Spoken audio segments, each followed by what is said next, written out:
Así que voy a leer una historia que si no se estudia correctamente parece una historia común y corriente, aunque en la Biblia no hay ninguna historia común y corriente. Todas tienen una enseñanza, todos tienen un principio que descubrir y lo enseño regularmente. Cuando usted deje de leer las escrituras como un conjunto añejo, antiguo de historias y comience a descubrir el principio que están en ellas, su vida será transformada porque los principios no cambian, permanecen para siempre, son el fundamento de nuestra relación con Dios y de Dios con nosotros. Así que esta historia la vamos a leer, habla de la unión de dos corazones que andan buscando cada uno un propósito en su vida y que la providencia de Dios los une con un propósito. Y tenemos que entender que usted está aquí hoy en la iglesia, está aprendiendo, pero hay otra persona en otro lugar que está orando a Dios para que alguien le hable de Cristo. Y eso es lo que nosotros hacemos. Somos entrenados y empoderados para salir a dar las buenas noticias. Eso significa la palabra evangelio, buenas noticias, la unión de dos voluntades. Así que vamos a ir a Hechos capítulo 8, versículos 26 en adelante. Un ángel del Señor le dijo a Felipe, voy a aclarar rápidamente quién es Felipe. Felipe es uno de los 7 diáconos que se nombran cuando la iglesia comienza a crecer, lo vimos la semana pasada, comienzan a vivir en comunidad, venden todo lo que tienen y todos comienzan a vivir juntos. Así que comenzaron a haber algunas quejas, habían algunos ticos por ahí, comenzaron a quejarse de que no atendían bien a todo el mundo, así que llamaron a los discípulos y dijeron, no es correcto que nosotros dejemos de evangelizar por servir las mesas. Así que vamos a nombrar 7 diáconos llenos del Espíritu Santo para que se encarguen de esto. Así que Felipe era uno de ellos. Ponte, le dijo el ángel entonces, ponte en marcha hacia el sur por el camino del desierto que baja a Jerusalén a Gaza. Felipe emprendió el viaje y resulta que se encontró con un etíope eunuco. Ahora voy a explicar quién es un etíope eunuco. Los etíopes no hay ningún problema porque es de Etiopía, pero eunuco sí hay algún problema que tenemos que entender. Número 1, esta palabra se comenzó a usar para funcionarios de alto rango. Pero la verdad es que un eunuco es alguien que era castrado porque servía en el palacio y los reyes no querían que se pusieran muy creativos con la reina. Entonces los castraban para que nada más se encargaran de administrar no a la reina, sino al reino. ¿Ok? Así que entonces aquí hay algún elemento importante que si nos conocemos por qué hay un énfasis de un etíope eunuco, no entendemos por qué estamos hablando realmente del texto. Y es que, número 1, según Deuteronomio, los eunucos no podían ser parte de la asamblea de Dios, estaban imperfectos. Así que ellos de alguna manera bajo la ley judía no podían ser partícipes de la asamblea de Dios. Estaban de alguna manera excluidos. Aunque posteriormente las profecías hablan de que los gentiles y los que en algún momento la ley sacó de la asamblea serán incorporados por la gracia de Jesucristo. Y de eso se trata este hermoso pasaje. Alguien que no vivía en el reino de Israel, alguien que no pertenecía a la promesa, alguien que tenía un defecto físico que lo excluía, es alguien que se va a encontrar con alguien que entiende que el reino de los cielos es para todo el mundo, en la gracia del Señor Jesucristo. Ya ahora ya tenemos quién es Felipe, quién es el etíope. Así que seguimos. Alto funcionario encargado de todo el tesoro de Candace. Candace no se llamaba la reina, es un título como faraón, reina de los etíopes. Este había ido a Jerusalén para adorar y en el viaje de regreso a su país iba sentado en su carroza leyendo el libro del profeta Isaías. El Espíritu le dijo a Felipe, acércate y júntate a ese carro. Felipe se acercó deprisa a la carroza y al oír que el hombre leía el profeta Isaías, le preguntó, ¿acaso entiende usted lo que está leyendo? Esto es muy importante porque la gente lee las escrituras con mucho deseo, pero no sabemos si realmente las están entendiendo. Recuerden que el principio no es que usted lea, es que usted entienda lo que lea. No importa cuántos libros se lea usted, si no los pone en práctica y si no crece, no tiene sentido. Mejor si hubiera leído solo uno y lo pone en práctica. Así que entonces le hizo una pregunta correcta. ¿Acaso entiende usted lo que está leyendo? Y él responde algo muy interesante. ¿Y cómo voy a entenderlo? Contestó, si nadie me lo explica. Así que invitó a Felipe a subir a sentarse con él, obviamente en el carruaje. El pasaje de la escritura que estaba leyendo era el siguiente: como oveja fue llevado al matadero, y como cordero que enmudece ante su trasquilador, ni siquiera abrió su boca. Lo humillaron y no le hicieron justicia. ¿Quién describirá su descendencia? Porque su vida fue arrancada de la tierra. Dígame usted, por favor, ¿de quién habla aquí el profeta? ¿De sí mismo o de algún otro? Le preguntó el eunuco a Felipe. Entonces Felipe, comenzando con ese mismo pasaje, o sea, lo utilizó de base de la escritura, le anunció las buenas nuevas, las buenas noticias acerca de Jesús. Mientras iban por el camino, llegaron a un lugar donde había agua, y le dijo el eunuco: mire usted, aquí hay agua, ¿qué impide que yo sea bautizado? Entonces mandó para parar en la carroza, y ambos bajaron del agua, y Felipe lo bautizó. Y cuando subieron del agua, inmersión significa bautismo, inmersión, el Espíritu del Señor llevó de repente a Felipe. El eunuco no lo volvió a ver, pero siguió alegre su camino. En cuanto a Felipe, apareció en Azotó y se fue predicando el evangelio por todos los pueblos hasta llegó a Cesarea. Muy bien, así que tenemos una historia de alguien, Felipe primero, que ha entendido el proceso del reino de los cielos, de la iglesia, el mandato. El mandato que está en Mateo capítulo 28, versículos 19 al 20. ¿Se acuerdan Jesús? Esto lo vimos en la serie Crecida. Jesús, antes de ascender al cielo, en Mateo capítulo 28, da una orden, da una misión, da un propósito a la iglesia. Y vamos a leerlo. Dice, por tanto, Mateo capítulo 28, por tanto, vayan y hagan discípulos de todas las naciones, bautizándolos en el nombre del Padre, del Hijo y del Espíritu Santo, enseñándoles. ¿Cómo voy a entender si nadie me lo explica? Dijo el eunuco, si no hay un maestro, si alguien no me lo enseña. Así que dice, enseñándoles a obedecer todo lo que les he mandado a ustedes. Les aseguro que estaré con ustedes siempre hasta el fin del mundo. Así que Felipe había entendido correctamente que la obra de la iglesia es predicar, hacer discípulos.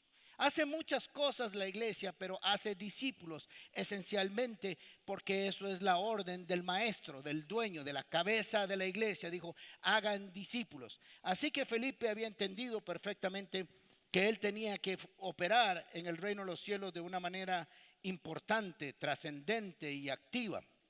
Así que lo que sucedió fue que le habló el ángel, aquí diríamos que es el Espíritu, en el contexto en que estamos, lo lleva hacia un lugar donde no tiene sentido. Si usted ubica geográficamente, la dirección que le da es un lugar solitario, ya entrando al desierto, porque este hombre va para Etiopía, va a cruzar cientos de kilómetros y va saliendo de Jerusalén.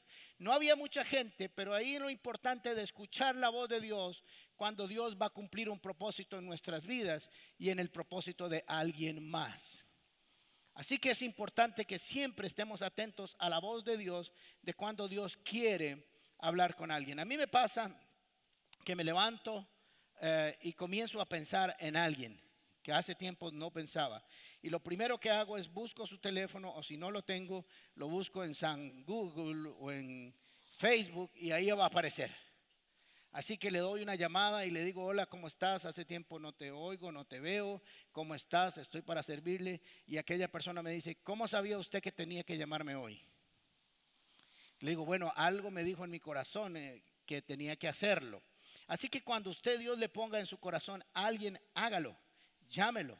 Pregúntele cómo está. Puede ser que el deseo de esa persona se esté uniendo con la voluntad de otra, guiados por el mismo espíritu para bendecir a ambos. Porque Felipe fue bendecido haciendo lo que apasionaba su corazón, y el eunuco fue bendecido entendiendo y comprendiendo las escrituras. Así que entonces iba leyendo el eunuco el pasaje de Isaías 53, lo vamos a dejar al final para analizar el pasaje que es fundamental. Pero le hizo esta pregunta, ¿entiende usted lo que está leyendo? La mayoría de la gente lee cosas y sobre todo lee las escrituras bajo lo que llamamos una mente dogmática. nosotros regularmente buscamos en la Biblia algo que queremos que ya nosotros sabemos que queremos que la Biblia nos confirme. Eso es leer la Biblia de una manera dogmática. La Biblia hay que leerla sin estar pensándole a Dios qué tiene que decirme y dejar que Dios me hable a mí, qué tiene que enseñarme. Eso es muy importante, ¿ok? Así que venía leyendo Isaías, que era lo que había en ese momento. No estaba la Biblia como la conocemos hoy en día, sino que habían unos papiros, unos rollos. Interesantemente, no sabemos dónde los consiguió, pero había hecho la tarea en el contexto del Nuevo Testamento de comprarse una Biblia en Etiopía, en aquel tiempo, ¿verdad? Había hecho la tarea de tener los rollos, por lo menos al menos del libro de Isaías lo tenía, y se ve que era alguien que lo estudiaba, pero no tenía quien le diera toda la revelación necesaria para comprender el propósito de Dios en su vida. Así que estoy seguro que este etíope tenía más que una curiosidad, porque hay dos formas de leer la Biblia: por curiosidad o para aprender o para descubrir qué es lo que Dios me está diciendo. Decimos siempre que la Biblia es la palabra de Dios, y si es la palabra de Dios, debería dejar que su palabra me hable y me instruya y me diga qué es lo que Dios quiere de mí para yo descubrir su voluntad. Así que yo estoy seguro que había más que curiosidad. Era un hombre que en su corazón había un deseo profundo por conocer más a Dios, que alguien se lo había enseñado. Es interesante porque hay solo unos cuantos registros históricos de que había judíos en Etiopía en esa época. Así que hay dos razones por las cuales este funcionario etíope vino a Jerusalén a adorar. Primero, sabía que había que adorar a Dios. Sabía que había una ley, por lo menos en ese momento, de ir a Jerusalén y adorarlo y ofrecer los sacrificios que la ley había establecido. Número uno, así que alguien le enseñó al menos esa parte, sí la conocía. Al menos la ley, lo que establecían los principios y parámetros del Antiguo Testamento, al menos sí los conocía. Hizo un esfuerzo, su corazón estaba deseoso de adorar a Dios en Jerusalén. Pero ¿cómo lo sabía? De dos maneras. Esto es unas capsulitas del saber, ¿ok? Número dos, que habían judíos que vivían en Etiopía que estaban compartiendo el propósito de Dios, la voluntad de Dios, en ese momento la ley de Dios. Así que habían algunos judíos que sí estaban haciendo el trabajo de compartir, de ser testimonio en lugares fuera de Jerusalén. Y lo segundo es que la reina de Etiopía en el tiempo de Salomón fue a visitar a Salomón y se maravilló del esplendor, de la gloria y la sabiduría de Salomón.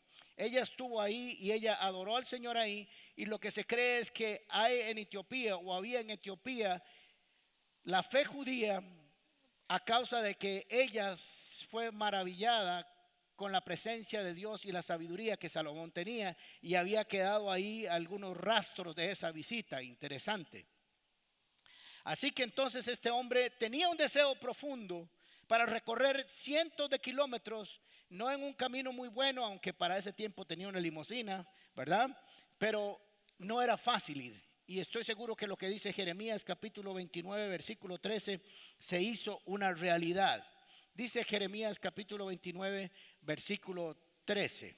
Creo que tengo ese texto ahí en pantalla. Dice: me buscarán y me encontrarán cuando me busquen de todo corazón. Miren, esto es una promesa. Esto no solo es un pasaje bíblico. Dios está diciendo, Dios está siendo garante que el que le busca de todo corazón le encontrará.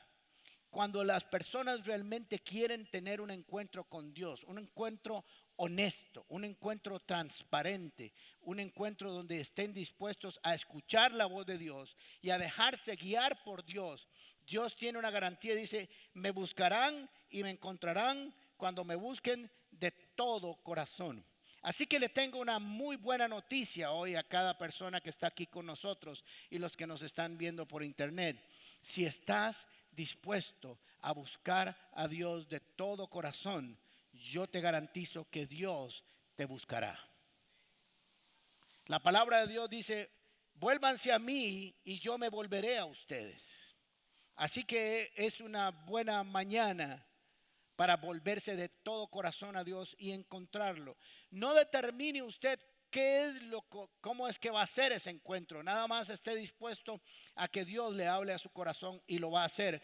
Porque tenemos que recordar algo que parece esencial, pero que no siempre lo tenemos claro. Si Jesús resucitó, creo que la mayoría de los cristianos estamos convencidos de que resucitó, significa que está vivo. Así que alguien vivo se relaciona con otros seres vivos. Dios quiere relacionarse con usted. Ahora miren qué interesante, porque dijo, ¿cómo voy a entender si no hay quien me lo explique? Y este versículo de Romanos, este pasaje de Romanos que voy a leer es esencial porque lo enseñé en la serie de Eclesía. Cuando dijo, porque todo el que invoque el nombre del Señor será salvo. Ahora bien, ¿cómo invocarán a aquel a quien no han creído? ¿En quien no han creído? ¿Y cómo creerán en aquel de quien no han oído? ¿Y cómo oirán si no hay quien les predique? ¿Y quién predicará si no sin ser enviado? Así que como está escrito, qué hermoso es recibir el mensajero que trae las buenas nuevas. Así que en este caso, en la relación de Felipe y el eunuco, este pasaje toma vida. Porque ¿cómo iba a creer este hombre si no en algún momento alguien le creyó, alguien le predicó? ¿Y cómo iba a entender si no hubiera quien hubiera sido enviado para enseñarle? Así que había un corazón dispuesto que quería aprender, que quería oír, y alguien que fue enviado a predicar la palabra. Quiero decirle que cada uno de ustedes tiene un mensaje en su corazón y en la boca que compartirle a toda persona que quiera encontrarse con Cristo. Cada uno tiene una experiencia personal, cada uno tiene las escrituras, por eso les motivamos a ser discipulados, porque el mensaje de Cristo es ir a ser discípulos. Así que continuamos. Él dijo, dígame usted, ¿de quién está hablando? Le dijo el eunuco, ¿de quién está hablando el profeta? ¿De él o de alguien más? Así que vamos a dejar esto porque obviamente el pasaje de Isaías 53 es la descripción más impresionante. Más impresionante. Los profetas, todos los profetas del Antiguo Testamento profetizaron esencialmente de dos cosas en relación a Jesucristo: su sufrimiento y su gloria. Sufrimiento y gloria. Así que cuando usted estudia un profeta del Antiguo Testamento que está hablando referencia hacia el futuro, hacia la venida del Mesías, va a escuchar dos cosas. Uno, su sufrimiento y su gloria. Pero en el caso de Isaías 53 es excepcional, porque le llaman los teólogos el evangelista Isaías. Es como si Isaías 53. Es como si Isaías hubiera sido trasladado en el tiempo, hubiera visto el sufrimiento de Jesús, hubiera visto toda su obra y se hubiera devuelto 700 años después a escribir lo que había visto. Es una descripción literal, paso a paso, de la crucifixión de Cristo y su previa visita a los gobernantes. Así que es impresionante esto. Y así que le dijo, bueno, explíquemelo. Así que se subió en el carruaje y comenzó a predicarle Felipe acerca de la parte que él no conocía. Y que todavía estoy convencido que la gente no conoce acerca de la gracia del Señor Jesucristo. Conocen de los mandamientos y conocen de ese sufrimiento, pero no conocen de las gracias salvadoras de Jesucristo en el corazón. Por eso pasan constantemente haciendo cosas para agradar a Dios y no entienden que no hay que hacer cosas para agradar a Dios. Hay que creer en el Dios de esas cosas para agradarle a Él. ¿Ok? Así que entonces fueron, no sé cuánto tiempo pasó, si fueron 1 hora o 2 horas lo que Felipe estuvo ahí, pero hizo una tarea extraordinaria en su trabajo, en momentos. Así que iban de camino por un lugar que es desértico, por si acaso en la geografía, si usted hace un estudio de dónde lo enviaron. Pero interesantemente la providencia de Dios otra vez vuelve a alinear el deseo de un corazón de conocerle y de obedecerle.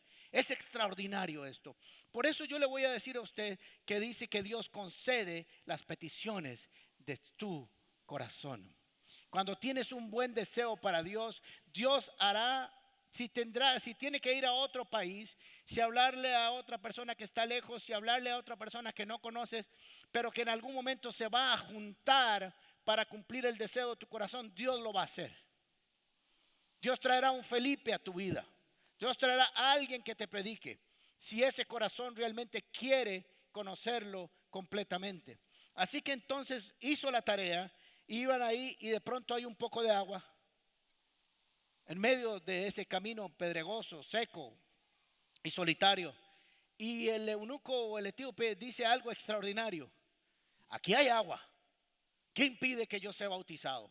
Esto me dice a mí que Felipe le predicó tan bien el plan de salvación que lo llevó hasta el bautismo, hasta la doctrina del bautismo. Interesante, ¿verdad? Hizo una tarea perfecta. Así que él vio un poco de agua y no hubo que estriparle el pescuezo y decirle: ¿usted se quiere bautizar? No, solamente le dijo, él vio el agua, entendió lo que le habían explicado, dijo: yo quiero hacer eso, no para salvación, sino porque ya entendí y les voy a explicar lo que yo estoy diciendo no es paja. Felipe le dijo en el 37: si crees de todo corazón, bien puedes. Y respondió y dijo: creo que Jesucristo es el Hijo de Dios. Y le dijo Felipe: póngase la pantaloneta y vamos para el agua. Al agua, pato.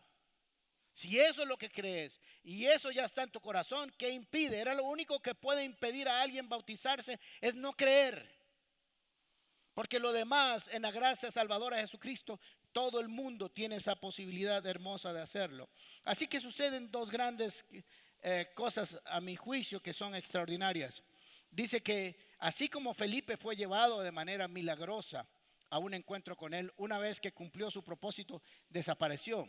No dice la Biblia si fue que se fue o si mientras se secaba ahí se perdió o qué, pero dice que el etíope siguió alegre su camino. Había recibido el mejor mensaje de su vida. Había recibido la mejor noticia. Ahora, la Biblia se compone de dos grandes elementos: las malas noticias y las buenas noticias. Así como se compone también del sufrimiento y de la gloria de Jesús, también usted puede dividir la Biblia en dos elementos: las buenas noticias y las malas noticias. O más bien, primero las malas noticias y después las buenas noticias. Las malas noticias es que el hombre, a causa del pecado, fue separado de Dios. Hubo un muro que se puso entre Dios y el hombre. De hecho, ¿se acuerdan en la narración de Génesis capítulo 3 y 2? El hombre es sacado del huerto del Edén porque pecó, porque falló. Así que Dios no podía tener relación con el pecado, pero inmediatamente estableció un plan de salvación. Y como le enseñé en domingos pasados, el propósito es volver a casa. Todo esto se trata de volver a casa. Todo esto se trata, toda esta historia bíblica se trata de un Dios amoroso, tierno y compasivo, que cuando el hombre pecó, Dios mismo fue el que buscó un plan para volverlo a traer de vuelta a casa. Si quiere puede ver nuestra serie en nuestros medios electrónicos, en el canal de YouTube, en nuestra página, en iTunes, y por todo lado abre la refri y ahí le sale una prédica de la Comunidad Paz. Muy bien. Así que si no la oye o no la aprende es porque no quiere o está a dieta. Bien. Así que entonces lo otro hermoso que pasa, las malas noticias y las buenas noticias. Las malas noticias es que la paga del pecado es muerte. Eso no lo establecí yo, eso lo lee usted en toda la Biblia. De hecho le dijo a Eva y a Adán: el día que comieres, morirás. Pero claro, ellos siguieron respirando y tuvieron hijos: a Can, a Abel y a Caín y a todo el mundo ahí para atrás. Pero desde el punto de vista de Dios, la separación significa muerte, porque Dios es el Dios de la vida y si alguien no está en Dios, está muerto. Ahora Dios establece un plan para ir a buscar al hombre y volverlo a traer. Así que hay una mala noticia: el hombre a causa del pecado está muerto. Pero hay otra noticia aún mejor: que Dios vino a buscarlo para que no muriera. De eso se trata el evangelio. De eso se trata el evangelio. Porque de tal manera amó Dios al mundo que ha dado a su Hijo unigénito, para que todo aquel que en él crea no se pierda, mas tenga vida eterna. Ese es el gran mensaje de las Escrituras. Esa es la gran noticia. Por eso Jesús vino a anunciar las buenas noticias del Evangelio, diciéndole al hombre que no tenía por qué vivir en condición de muerte, porque él había venido a buscarlo. Dejó su condición de Dios y se hizo hombre. Se humilló hasta la muerte y muerte de cruz, y fue crucificado a causa no de su pecado, sino del mío, del suyo y de toda la humanidad. Pero él quiso hacerlo porque ama al hombre, porque de tal manera amó Dios al mundo. Y el amor es acción. Gloria a Dios. El amor es acción. El amor no son palabras. Amó y dio. ¿Oyeron, maridos? ¿Oyeron, esposas también? No es hablada, es acción, ¿verdad? Muy bien. Esto fue una cuñita y bien. En cuanto a Felipe, dice que se fue predicando el evangelio por todos los pueblos hasta llegar a Cesarea. Así que él no dijo, esto es mi mejor predicación. Le prediqué al ministro de Hacienda o del Tesoro de Etiopía y no, ya se acabaron las predicaciones. Siguió haciendo su trabajo, siguió haciendo su predicación, siguió haciendo su labor sin detenerse. Porque no importa cuántas personas les compartamos el evangelio, siempre hay alguien más que lo necesita. Siempre hay alguien más que necesita tener un encuentro con Jesucristo. Ahora les voy a leer Isaías 53, capítulo 7, versículo 8. 7 y 8. Fue maltratado, pero se sometió humildemente y ni siquiera abrió la boca. Como lo llevaron como un cordero al matadero, y él se quedó callado, sin abrir la boca, como una oveja cuando la trasquilan. Se lo llevaron injustamente y no hubo quien lo defendiera. Nadie se preocupó por su destino. Lo arrancaron de esta tierra, le dieron muerte por los pecados de mi pueblo. Así que tomó a este pasaje. Posiblemente Felipe no solo se quedó en estos versículos, sino que agarró todo el capítulo 23 y se lo explicó. Y le explicó que había un propósito, que había un destino en la causa de Jesucristo, que no era una muerte sin sentido. Ahora póngase usted a pensar que esa cruz tiene un propósito. ¿Por qué vendría Jesús a hacer tal obra sin sentido? Y es que cuando el hombre pecó, el hombre se ocultó de Dios. Creo que todos conocemos ese relato de alguna u otra manera. El hombre se ocultó de Dios cuando lo oyó venir, porque ya tenía vergüenza, ya tenía temor. Y se dieron cuenta que estaban desnudos. Así que fueron y se hicieron trajes con hojas. ¿Se acuerdan? Agarraron seguro lo que llaman en el campo unas zombillas de pobre, de esas grandotas que están ahí por la calle, una adelante y otra atrás, papá. Así que tienen un encuentro y Dios les pregunta qué pasó, y ya conocemos un poco la historia, pero vemos más adelante que Dios le quita ese traje de hojas y de pronto los viste con piel de animal. Y usted se pregunta, ¿por qué?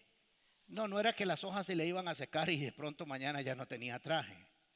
La enseñanza es la siguiente. Les dije a ustedes que el día que comieran morirían. ¿Se dieron cuenta que estaban desnudos? Sí, dijeron Adán y Eva. Pues les voy a decir que la causa del pecado siempre es la muerte de alguien. ¿Saben por qué? Porque para hacer los trajes que hoy tienen, algún animal tuvo que morir. Su pecado costó la sangre de alguien. Jesucristo, en este pasaje de las Escrituras, Dios está hablando de su gracia y cómo la vergüenza del hombre a causa de su pecado sería cubierta por la muerte del Cordero de Dios que quita el pecado del mundo. Alguien sí murió. No murió usted y yo, no morimos en la cruz, pero alguien sí lo hizo. Y ese es el privilegio de creer en Jesucristo. Ahora les voy a contar una historia, porque les he enseñado mucho el propósito de volver a casa. Y esto es algo que nosotros tenemos que aprender muy claro, con el propósito de volver a casa. Eso es lo que Dios me ha dicho que nosotros tenemos que entender que es el propósito de Jesucristo. James Rodney en el año 1735 nació, era un joven hermoso, tenía un talento extraordinario. Desarrolló desde niño una habilidad para pintar retratos y paisajes. Era extraordinario con su trabajo, así que fue perfeccionando su técnica y de pronto mientras estaba creciendo como artista se enamoró de una muchacha bella y hermosa y se casó. Así que un buen amigo, un buen amigo digo yo, le dijo, creo que echaste a perder tu carrera, porque ahora le vas a dedicar más tiempo a tu esposa que a la pintura y posiblemente echaste a perder tu futuro. Así que este pintor se devolvió y dejó a su mujer. Y se hizo famoso, hay pinturas de él por todo el mundo, en museos de Nueva York y de Europa están con sus pinturas. Pero sucedió algo de camino que envejeció y se enfermó. Así que no tenía nadie porque solo había sido querido y evaluado por su arte y no por quien era él. Así que se le ocurrió algo. ¿Alguien sabe qué se le ocurrió? En algún momento alguien me amó. Así que tomó sus pinturas y lo poco que tenía al final enfermo y viejo y se devolvió a su casa o donde vivía su ex esposa y tocó la puerta y aquella mujer lo vio demacrado, enfermo y le dijo, ¿podría volver contigo? Y aquella mujer le dijo, esta es tu casa, nunca te has ido. Lo cuidó y lo atendió hasta que murió. Algunos dicen que la gran obra de arte que pudo haber pintado este pintor fue el amor en su mujer. Ahora esto me recuerda a la obra de Jesucristo por nosotros. Algunos de nosotros decidimos en algún momento que si amábamos a Jesús, que si teníamos una profunda relación con Él, nos perderíamos de algunas cosas maravillosas que ofrece este mundo. Pensamos que podríamos salir y hacer vida, pero se nos olvidó que el amor al final del camino es lo que manda. Porque de tal manera amó Dios al mundo que dio a su Hijo Jesucristo para que todo aquel que en Él crea no se pierda, mas tenga vida eterna.